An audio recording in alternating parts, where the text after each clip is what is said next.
लहान मुलांच्या सोशल मीडियावरील वाढत्या वापराला वैतागलेल्या समस्त पालक वर्गाला मद्रास हायकोर्टानं मोठा दिलासा दिला। आता लहानग्यांच्या सोशल मीडिया वापरावर आपल्या देशात बंदी घालण्यासाठी कायदा करा अशा ऐतिहासिक सूचना मद्रास हायकोर्टानं केंद्र सरकारला दिल्या आहेत। मात्र ही बंदी नेमकी कशी असणार आहे, न्यायालयानं यावेळेस नेमकं काय म्हटलंय पाहूया। 16 वर्षांखालील मुलांच्या सोशल मीडियाच्या वापरावर बंदीच्या सूचना। पोर्नोग्राफिक कंटेंटमुळे बंदी कायदा लागू करा। मुलांना पॅरेंटल कंट्रोल सक्ती करण्याची मागणी। ऑनलाईन बाललैंगिक शोषण रोखण्यासाठी उपाय। शाळेतही जागरूकता कार्यक्रम घेण्याचे आदेश।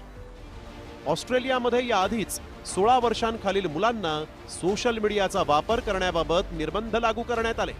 सोशल मीडियावर सहज उपलब्ध होणाऱ्या अश्लील कंटेंटमुळे लहानग्यांच्या मानसिक आरोग्यावर विपरीत परिणाम होत असल्याचं आपण पाहिलंय।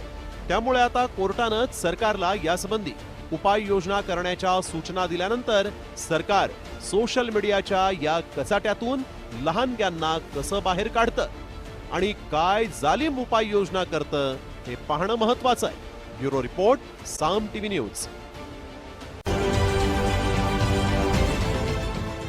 देश विदेशातील प्रत्येक घडामोडींचे लाईव्ह अपडेट मिळवण्यासाठी आता साम टीव्हीच्या सर्व सोशल मीडिया प्लॅटफॉर्मला लाईक, फॉलो आणि सबस्क्राईब करा।